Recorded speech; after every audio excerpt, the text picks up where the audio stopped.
Welcome to Money Talk with Aaron Ricketts, presented by Ricketts & Associates, 3245 North Adrian Highway, Suite F. The opinions voiced on Money Talk are for general information only and are not intended to provide specific advice or recommendations for any individual. To determine which investments may be appropriate for you, consult with your attorney, accountant, financial, or tax advisor prior to investing. Securities are offered through LPL Financial, member FINRA SIPC. All right, good afternoon, everybody. Aaron's back in the studios, and hi, John. Another great day in the neighborhood. Okay. Got that big ball game tonight between the Irish and the Wolverines. Mm-hmm. Should be fun, maybe. Well, except it's looking like some rain, but well, I'm not going. And so people might have to be putting on some moves at that game. But let's talk about some other moves that are more important. That's right. End of year money moves. How is that, since we're talking about financial matters? Here are some of the things you might consider before saying goodbye to 2019. I think 2019 obviously is going to be a better, well, I shouldn't say obviously. Here we are 2 months before the end of the year. Anything can change or anything can happen, but last year was a rough one for people invested in the markets. Lots of, I guess, we're the third rock from the sun, right? That's when people say, "Boy, there's some crazy times we live in." I said, "Well, we're the third rock from the sun, spinning around out here in the middle of somewhere, or you could call it nowhere." So things are going to happen. Human behavior is odd sometimes. They always do. Things always happen. So let's say that everything is going to be on an even keel the rest of the year. So 2019 should end up to be a much better year than 2018. Not that we had a bad year, but it was lots of turmoil. Just talking about the markets, there was a lot of turmoil. So what has changed for you in 2019? So that's the question, or the main issue of, about this conversation we're going to have. Did you start a new job? Did you leave a job? Did you retire? Did you start a family, or do you plan to start a family in the near future? If there's any notable changes that occurred in your personal or professional life, then you will want to review your finances before this year ends and before 2020 begins.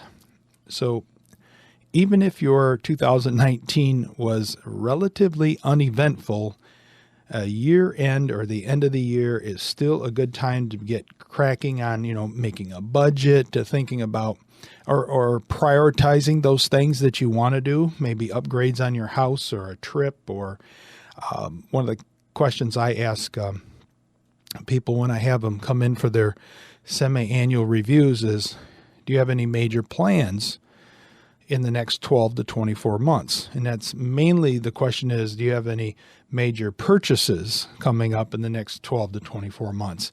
It's a great way to, to plan for something, obviously, but it's also a great way to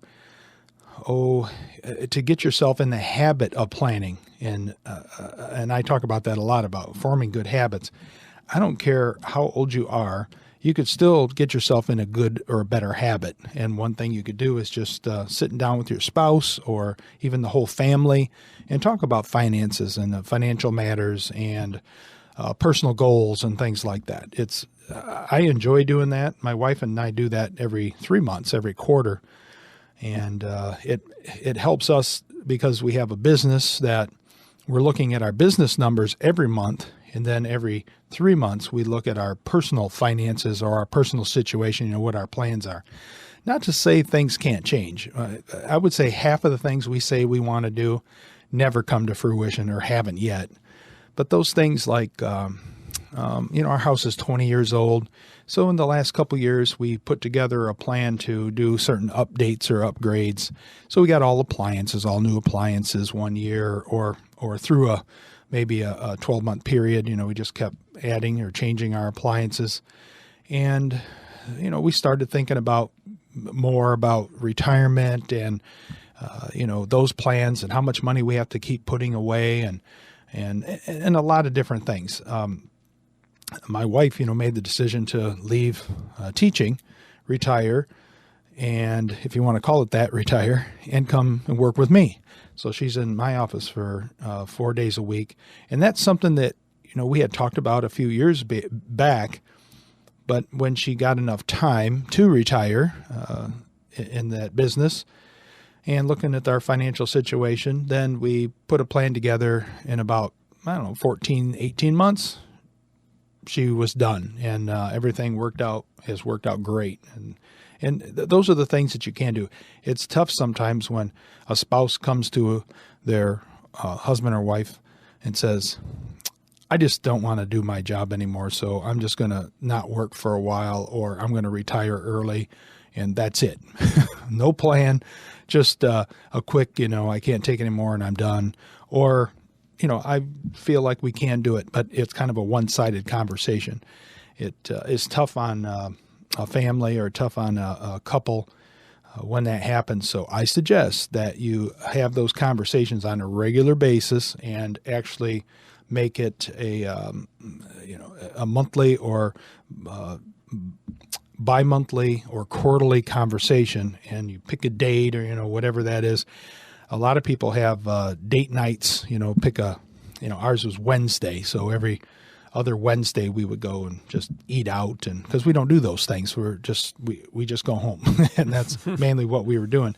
We do a lot of other stuff, lots of hobbies, but together we had a plan to do those things. And so it's a great way to do that, to spark an interest in of one or the other that might not have an interest in the finances, or it's confusing to them, or they feel dumb, and it's a hard thing to get past. Right. And you start talking, and then you see people's eyes glaze over, or the spouse says, well, you take care of that. I don't want to be a part of that. Well, be a part of it. If anything, just be a listener, and then I guarantee you, there'll be always one thing that you'd be interested in discussing about your finances. There's always something.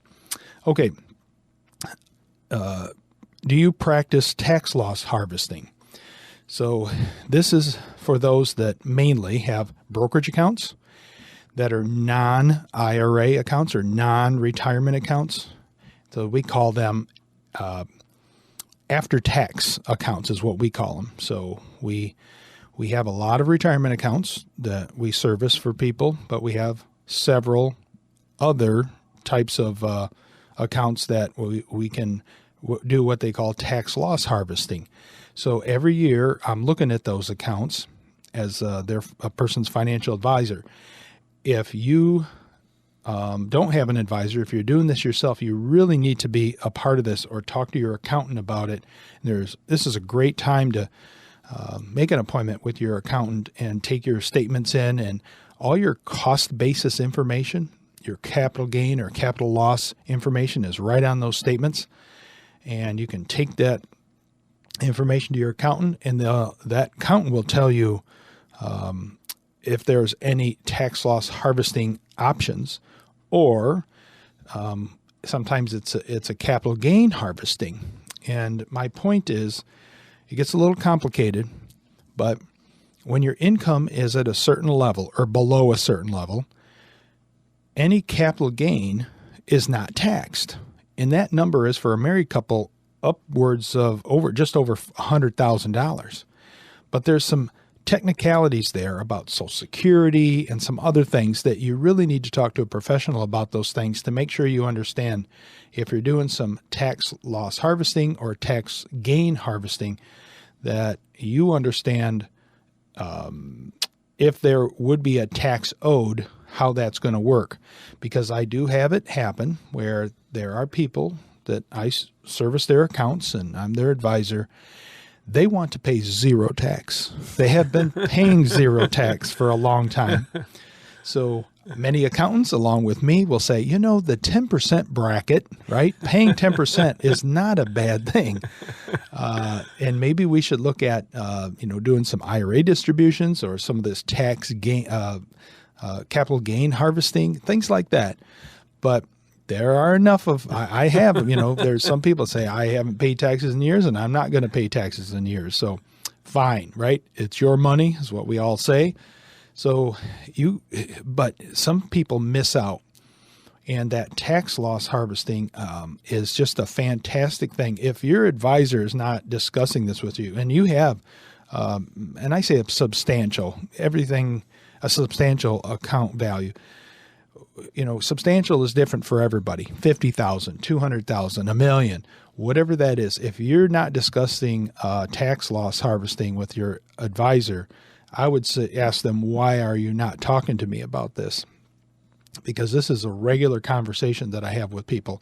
I had a meeting yesterday in Ann Arbor with a client, and my whole conversation at the beginning, probably 20 minutes. And actually, I kind of have, I hate to say I have somebody trained, but that's the first thing she asked me, because she is a high income earner. So she asked me, how is my capital gains tax looking for this year? I love that. She would... 10, 15 years ago, she would have never said or questioned that, right? She just gives everything to the accountant. Now we're talking about it. So I have that in my notes every time we talk, and I kind of go forward with them. So I say, this is what the number's looking at, for this year. This is the moves that we made, and this is the amount of tax or approximate tax that you're going to have to pay on that, which was very low. So she was very impressed with that. But it's not like that every year, right? Some years we might have a significant capital gain, and just as long as we're having that conversation, there's nothing wrong with that. Remember that capital gains tax is treated differently than ordinary income. So there's kind of, if you want to call it a bracket, there's two brackets. I call it two brackets, 0 and 15, if you want to call that. So remember I said if you make up to 100,000, 104,000, it's somewhere in that number of total income for the year. Capital gains as a part of that won't be taxed. So it is possible, though, that your Social Security could be pushed into a taxable situation. Again, that's why you want to talk to a professional about that. The best thing to do is talk to your accountant, and then your accountant can plug in those numbers. Let's say you wanted to see about harvesting some gains or harvesting some losses. They'll take that gain from last year, because most people are retired. They got fixed income. Their money's coming from the same place. Plug those numbers in for the previous year, like for 2018, and see what the tax bill would be. It's all the same, pretty much the same, year to year. There's some little changes. So one thing you want to look at is about itemizing. So if you're itemizing deductions, most of us are not anymore, because in 2019, each of us is going to get a $12,200 standard deduction. So that's $24,400 for joint filers. And most of us don't have enough itemized deductions to go over that number. And remember the discussion about state and local tax deduction? They cap that at $10,000. I'd say most, I'm not sure what that number is. Let's say 80-90% of us don't have more than, let's say your property taxes and your state taxes above $10,000, or, it would be pretty close. So any dollar over that, you could, use, or it would be beneficial to you. So just keep that in mind, that most likely you're just going to take that $12,200 per person standard deduction. But look at itemizing if that's something that it's possible, especially if you're doing your own return. You can always ramp up your 401k and 403b contributions. I suggest that everybody do this, especially young people. Think about just increasing at 1% every single year. I've always said, if you start contributing 10% of your gross income at a very young age, let's say when you start working at 18 or 22 or 25, when you start that first job, start contributing or saving 10% of your gross income, you're never going to have a want for money. When you're in your retirement years, just keep that in mind. Think about gifting. And this year you can give up to $15,000 without filing a special tax return, or a tax return or a tax form. $15,000 is the limit this year, and you can just write right on the check. I hear attorneys say this all the time, or accountants just write, gift to, grandson Joe.